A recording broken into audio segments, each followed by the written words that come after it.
Greetings everyone. நம்ம டெய்லியும் prelims and mains point of view நம்ம நியூஸ் பேப்பர் ஆர்டிகல்ஸை வந்து பார்த்துட்டே வரோம்.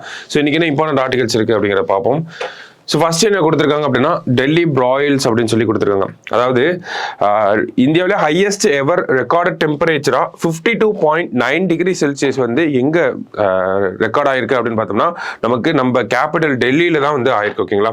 ஸோ டெல்லியிலையும் குறிப்பாக பார்த்தோம்னா இந்த முங்கேஷ்பூர் அப்படிங்கிற இந்த பகுதியில் வந்து 52.9 டிகிரி செல்சியஸ் வந்து ரெக்கார்ட் ஆயிருக்கு. ரெக்கார்டட் டெம்பரேச்சர் வந்து 52.9ல இருக்கு. இந்தியாவில் இது என்ன சொல்றாங்க அப்படின்னா இந்தியாவில் இது வரைக்கும் இவ்வளவு டெம்பரேச்சர் அப்படிங்கிறது ரெக்கார்ட் ஆனதே இல்லை. இந்தியன் ரெக்கார்டட் ஹிஸ்டரியில இந்த மாதிரி ஆனதே இல்லை அப்படிங்கிறத சொல்றாங்க. So 52.9 degree Celsius. ஓகேவா? ஸோ நோட் பண்ணி வச்சுக்கோங்க அதை. ஸோ அடுத்ததா பார்த்தோம்னா நமக்கு தேர்ட் ஃபேஸ் ஆஃப் எக்ஸ்கவேஷன் அப்படிங்கிறது எங்கன்னா வேம்பக்கோட்டையில் வந்து ஆரம்பிக்க போகுது. வேம்பக்கோட்டை அப்படின்னு எடுத்துக்கிட்டோம்னா நமக்கு வேம்பக்கோட்டை விருதுநகர் மாவட்டத்தில் வந்து இருக்கு. ஸோ வேம்பக்கோட்டை அப்படின்னு எடுத்துக்கிட்டோம்னா விருதுநகர் மாவட்டம் வைப்பார் நதியில் வந்து வைப்பார் நதி பக்கத்தில் இருக்கக்கூடியது. ஸோ அப்படி பார்த்தோம்னா நமக்கு எல்லாமே விவிவி அப்படின்னு சொல்லி வரும். வேம்பக்கோட்டை விருதுநகர் வைப்பார் அப்படிங்கிறத ஞாபகம் வச்சுக்கோங்க. ஓகேங்களா? ஸோ வேம்பக்கோட்டை விருதுநகர் மாவட்டம் வைப்பார் நதிக்கிற பக்கத்தில் இருக்கக்கூடிய ஒரு விஷயம் தான். ஸோ ஃபர்ஸ்ட் 2 ஃபேஸ் ஆஃப் எக்ஸ்கவேஷன்ல என்னெல்லாம் கண்டுபிடிச்சிருக்காங்க அப்படிங்கிறத நமக்கு கொடுத்துருக்காங்க. ஓகேங்களா? சோ நமக்கு அந்த கார்னீலியன் பீட்ஸ், பாட்ரிஸ், இந்த மாதிரி நிறைய விஷயங்கள் நம்ம நார்மலா எக்ஸ்கவேஷன் பண்ணா என்ன மாதிரியான விஷயங்கள் எல்லாமே கிடைக்குமோ அதெல்லாம் கண்டுபிடிச்சிருக்காங்க. So iron and copper objects எல்லாம் கண்டுபிடிச்சிருக்காங்க அப்படிங்கிறதெல்லாம் கொடுத்துருக்காங்க. ஓகேவா? ஸோ அந்த வகையில பாக்குறப்ப இந்த ஃபைண்டிங்ஸை வச்சு நம்ம அனலைஸ் பண்ணி பாக்குறப்ப அந்த மக்கள் வைப்பார் நதிக்கரையோட இருந்த அந்த மக்கள் வந்து அரௌண்ட் 2000 இயர்ஸ்க்கு முன்னாடி இருந்திருக்கலாம் அப்படிங்கிற ஒரு செய்திகளையும் நமக்கு கொடுக்குறாங்க. So third phase of excavation அப்படிங்கிறத நமக்கு பட்ஜெட்ல கூட சொல்லியிருந்தாங்க. வேம்பக்கோட்டையிலும் எக்ஸ்கவேஷன் ஆரம்பிக்க போறோம் அப்படிங்கிறத சொல்லியிருந்தாங்க. அந்த வகையில ஸ்டார்ட் ஆக போது அதற்கான பணிகள் ஆரம்பிச்சிருச்சு அப்படிங்கிற செய்தியை நமக்கு கொடுத்திருந்தாங்க. ஓகேவா? சோ முக்கியமானது வேம்பக்கோட்டை, விருதுநகர், வைப்பார் நதி, அதெல்லாம் பார்த்து வச்சுக்கோங்க. ஆர்கியாலஜி ரிலேட்டடா நமக்கு யூஸ் ஆகும். சரிங்களா? சோ அடுத்ததா பாக்குறப்போ அடுத்த முக்கியமான செய்தியா என்ன கொடுத்திருந்தாங்கன்னா இந்த எடிட்டோரியல் வந்து கொடுத்திருந்தாங்க. ஓகேவா? ஸோ எடிட்டோரியல் என்ன சொல்லியிருப்பாங்க அப்படின்னு பார்த்தோம்னா நமக்கு சமீபத்தில் ஒரு 2-3 நாளாவே பார்த்தோம்னா இந்த ஃபயர் ஆக்சிடென்ட்ஸ் அப்படிங்கிறது இந்தியாவில் அதிகமாக வந்திருக்கும். ஓகேங்களா? ஸோ அப்போ இந்தியாவில் ஏன் ஃபயர் ஆக்சிடென்ட்ஸ் ஒரு ரிப்பீட்டட் இன்டர்வல்ஸ்ல ஒரு சில டைம் பீரியடுக்கு அப்புறமா பார்த்தோம்னா நிறைய ரிப்போர்ட் ஆகும். திடீர்னு கொஞ்ச நாளைக்கு ரிப்போர்ட்டே ஆகாமல் இருக்கும்.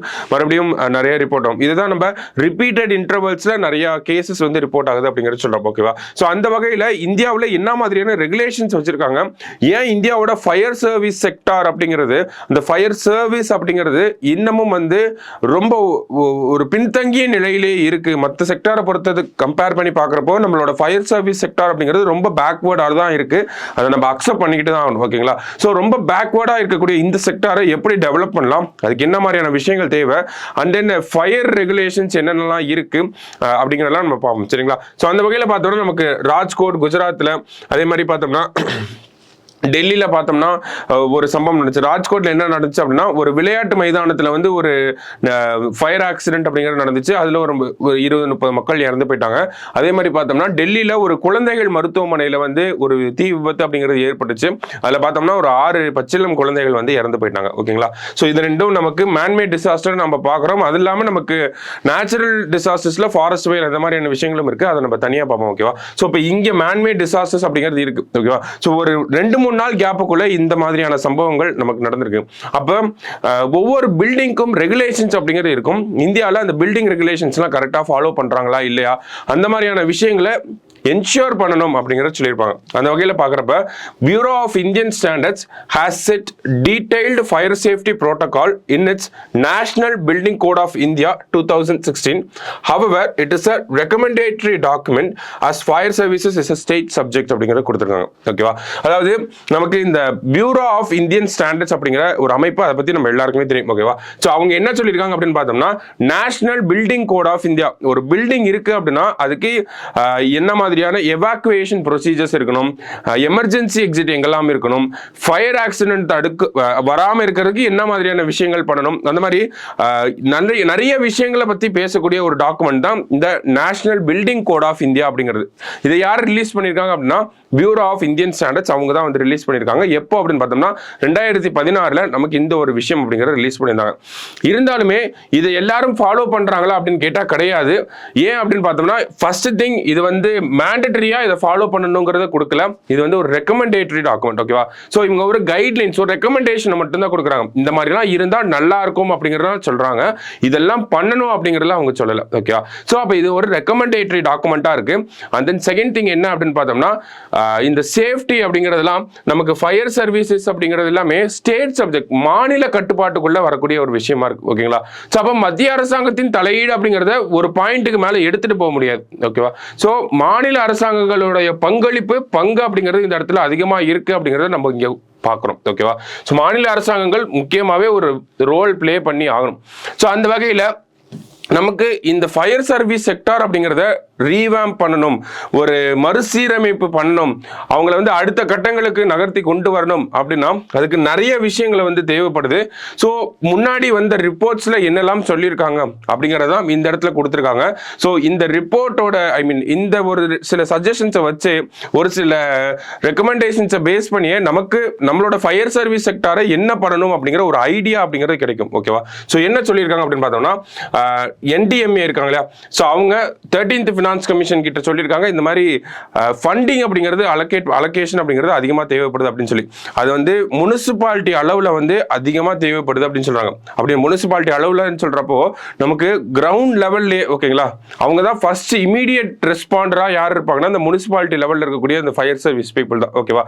ஸோ அந்த இந்தியாவில் இருக்கக்கூடிய இந்த முனிசிபாலிட்டி லெவல் ஃபயர் சர்வீஸ் பீப்புளையே அப்கிரேட் பண்ணுறதுக்காக ஒரு 90,000 கோடி தேவைப்படுது அப்படிங்கிறத 13வது ஃபினான்ஸ் கமிஷன் அப்படிங்கிறவங்க நமக்கு சொல்லியிருக்காங்க. ஓகேவா? ஸோ அப்போ இவ்வளவு தொகை அப்படிங்கிறது தேவைப்படுது. அப்போ அவ்வளவு தொகை தேவைப்படுதுன்றப்பே நம்ம புரிஞ்சுக்கலாம் அவங்க எவ்வளவு பின்தங்கி இருக்காங்க அப்படிங்கிற ஒரு விஷயத்தை. ஓகேவா? ஸோ நமக்கு ஃபண்டிங் அப்படிங்கிறது ஒரு முக்கியமான பாயிண்டா இதுல இருந்து நம்ம எடுத்துக்கிறோம். அடுத்தது பார்த்தோம்னா வேற என்ன கொடுத்துருக்காங்கன்னா அவங்களோட இந்த எமர்ஜென்சி ப்ரிப்பேர்ட்னஸ் அப்படிங்கிறத சொல்லியிருக்காங்க. ஓகேவா? ஸோ அவங்களுக்கு அளிக்கக்கூடிய அந்த ட்ரைனிங் மாடல்ஸ் அப்படிங்கிறத சொல்லுவாங்க. அண்ட் தென் சினாரியோஸ் கிரியேட் பண்ணி அதில் எப்படி ஆக்ட் பண்ணுறாங்க அப்படிங்கிறத சொல்கிறாங்க. ஸோ இதெல்லாம் இந்த ட்ரைனிங் சார்ந்த விஷயங்கள் அவங்கள வந்து ஒரு எமர்ஜென்சிக்கு ப்ரிப்பேர் ஆக்குறது தான் நம்ம எமர்ஜென்சி ப்ரிப்பேர்ட்னஸ் அப்படிங்கிறத சொல்கிறோம். ஓகேவா? ஸோ அப்போ எமர்ஜென்சி ப்ரிப்பேர்ட்னஸ் வேணும் அப்படின்னா நமக்கு அதுக்கு ஏற்ற மாதிரியான எக்யூப்மெண்ட்ஸ் அப்படிங்கிறது வேணும். ஓகேவா? ஸோ ஓல்டேஜ் எக்யூப்மெண்ட்ஸ், ரொம்ப அவுடேட்டட் எக்யூப்மெண்ட்ஸ் யூஸ் பண்ணுறது நமக்கு என்ன ஆகும் அப்படின்னு பார்த்தோம்னா ஒரு டிசாஸ்டரை கண்ட்ரோல் பண்றதுக்கு டிலே பண்ணும். ஓகேவா? இப்போ ஒரு இடத்துல வந்து ஃபயர் ஆக்சிடென்ட் ஆகுது அப்படிங்கிறப்போ நம்ம மாடர்ன் எக்யூப்மெண்ட்ஸ் வச்சிருந்தோம்னா அது சீக்கிரமா சரி பண்ணிடலாம். இல்ல ஓல்டு அவுடேட்டட் எக்யூப்மெண்ட்ஸ்ன்றத கையில் வச்சிருக்கப்போ அது ரொம்ப டிலே ஆகும். ஓகேங்களா? ஸோ அதனால நிறைய பாதிப்புகள் அப்படிங்கிறது ஏற்படும். ஸோ அந்த மாதிரியான விஷயங்களை வந்து நமக்கு சொல்றாங்க. அந்த எமர்ஜென்சி ப்ரிப்பேர்ட்னஸ் அப்படிங்கிற ஒரு டேர்ம் வச்சு நம்ம அதெல்லாம் புரிஞ்சுக்கிறோம். ஓகேவா? அடுத்தது பார்த்தோம்னா இந்தியாவில் இருக்கக்கூடிய ஃபயர் ஸ்டேஷன்ஸோட எண்ணிக்கை 2019 ராஜ்யசபால ஹோம் மினிஸ்ட்ரி என்ன சொல்றாங்க அப்படின்னா இந்தியாவில் 3377 ஃபயர் ஸ்டேஷன்ஸ் மட்டும்தான் இருக்கு அப்படிங்கறத சொல்றாங்க. ஓகேவா? அப்ப இந்தியாவோட பாப்புலேஷனுக்கு இந்த ஃபயர் ஸ்டேஷன்ஸ் கரெக்டா அப்படின்னு கேட்டா கரெக்ட் இல்லை. ஓகேங்களா? ஆல்ரெடி அதில் மட்டும் இல்லாமல் பார்த்தோம்னா இப்போ கன்ஸ்ட்ரக்ஷன்ஸ் எல்லாமே வந்து இன்க்ரீசிங் ஸ்பீடில் போயிட்டு இருக்கு. ஓகேங்களா? கன்ஸ்ட்ரக்ஷன்லாம் எக்ஸ்போனென்ஷியலாக இன்க்ரீஸ் ஆகிட்டு இருக்கு.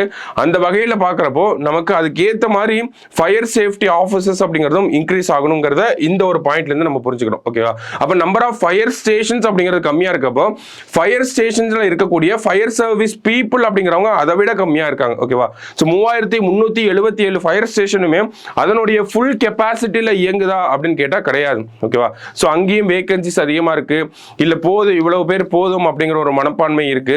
சோ அதெல்லாம் மாற்றி அமைக்கக்கூடிய ஒரு கட்டாயத்துக்கு நம்ம வந்திருக்கோம் அப்படிங்கிற சொல்லியிருக்காங்க. So this is the right time to act அப்படிங்கிறதையும் நமக்கு கொடுத்துருக்காங்க. ஓகேவா? சோ அந்த மாதிரி ஃபயர் சர்வீஸ் ரெக்ரூட்மெண்ட் அப்படிங்கிறதும் தேவைப்படுது. இதெல்லாம் தான் இந்த இடத்துல இருந்து நம்ம எடுத்துக்கக்கூடிய விஷயங்களா இருக்கு. அப்போ இந்த இடத்துல ஃபயர் சர்வீஸ் ஒரு ஃபயர் வருது, ஒரு பில்டிங்ல எரியுது அப்படின்னு பார்த்தோம்னா ஸோ நம்ம என்ன சொல்றாங்க, ஒன்று building code of national building code அந்த ஒரு விஷயம் இருக்கு. அதே மாதிரி ஃபயர் அந்த ஒரு ஹேப்பனிங் ஒன்று இருக்கு, அதுக்கு எப்படி ரெஸ்பாண்ட் பண்றது அப்படிங்கிற ஒரு விஷயம் இருக்கு. ஓகேங்களா? ஸோ இந்த ஹேப்பனிங் அப்படிங்கிறத அரசாங்கம் தான் அவங்களோட மெஷினரியை வச்சு அவங்களோட அரசு இயந்திரத்தை வச்சு இந்த மாதிரியான ரெகுலேஷன்ஸ் எல்லாம் கொண்டு வந்து அந்த ரெகுலேஷன்ஸை கட்டாயப்படுத்தி அப்படிதான் அதை அந்த ஒரு ரெகுலேஷனை ரெகுலேட்டடா நம்மளால பண்ண முடியும். சரிங்களா? ஸோ அதுக்கு எப்படி ரெஸ்பாண்ட் பண்றது அப்படிங்கிறது ஒரு விஷயம் இருக்கு. ஓகேங்களா? ஸோ தவிர்க்க முடியாத விபத்துகள் ஏற்படுது அப்படின்னா அதுக்கு தயார் நிலையில நம்மளோட எமர்ஜென்சி டீம் இருக்காங்களா அப்படின்னு கேட்டா இதெல்லாம் பார்க்குறப்போ எமர்ஜென்சி டீம் அந்த ஃபயர் சர்வீஸ் டீம் அப்படிங்கிறது தயார் நிலையில இருக்க முடியல அப்படிங்கிறதான், தயார் நிலையில இருக்க இன்னமும் நிறைய தேவைப்படுது அப்படிங்கிறத நம்ம புரிஞ்சுக்கிறோம். ஓகேங்களா? ஸோ நமக்கு இந்த ஃபயர் அண்ட் சேஃப்டி அப்படின்னு ஏதாவது கொஸ்டின்ஸ் வருது, இல்லை இந்தியாவில் அதிகமான ஃபயர் ஆக்சிடென்ட்ஸ் நடந்துட்டு இருக்கு, நமக்கு இதை ரிலேட் பண்ணி நமக்கு ஏதாவது கொஸ்டின்ஸ் கேட்குறப்போ நம்ம வே ஃபார்வர்ட் அப்படின்றத சொல்லி இந்த மாதிரியான ஒரு சில விஷயங்களை இம்ப்ரூவ் பண்ணுறப்ப, ஸோ ஃபயர் ரிலேட்டடா இந்த மாதிரி டிசாஸ்டர் ரிலேட்டடா ஏதாவது கொஸ்டின்ஸ் கேட்குறப்போ நம்ம இதெல்லாம் வே ஃபார்வர்ட் அப்படிங்கிற தலைப்புக்கு கீழே கொடுக்கலாம். இதெல்லாம் கொடுத்தோம்னா இந்த மாதிரியான ஸ்டெப்ஸை எடுக்கிறப்போ நம்மளோட எமர்ஜென்சி ரெஸ்பான்ஸ் டீம் அப்படிங்கிறதும் அடுத்த கட்டங்களுக்கு நகர்வாங்க அப்படிங்கிறத நம்ம சொல்லலாம். ஓகேவா? ஸோ ஜஸ்ட் நோட் பண்ணி வச்சுக்கோங்க. மெயின்ஸ் பாயிண்ட் ஆஃப் வியூல தான் நம்ம பார்த்தோம். ஓகேவா? ஸோ அடுத்தது பார்த்தோம்னா இன்னொரு நியூஸ் இருக்கு. என்ன அப்படின்னு பார்த்தோம்னா நமக்கு ருத்ரா M2 அப்படிங்கிற ஏர் டு சர்ஃபேஸ் மிசைல். ஓகேங்களா? அது என்ன ஏர் டு சர்ஃபேஸ் மிசைல் அப்படின்னா ஒரு ஹெலிகாப்டர் இருந்தோ இல்லை ஒரு ஜெட்ல இருந்தோ லான்ச் பண்ணுவாங்க. அது சர்ஃபேஸ்னா தரையை நோக்கி அடிக்கும். ஓகேங்களா? ஸோ அதுதான் ஏர் டு சர்ஃபேஸ் மிசைல் அப்படின்னு சொல்றாங்க. அதை சக்சஸ்ஃபுல்லா டெஸ்ட் பண்ணி பார்த்துருக்காங்க. ஓகேங்களா? ஸோ எந்த ஏர் டு சர்ஃபேஸ் அப்படின்னு பார்த்துட்டோம். அப்போ ஏர்னா ஒரு ஜெட்ல இருந்து தான் நம்ம டெஸ்டிங் அப்படிங்கிறது நடந்திருக்கும். ஸோ அது என்ன ஜெட் அப்படின்னு பார்த்தோம்னா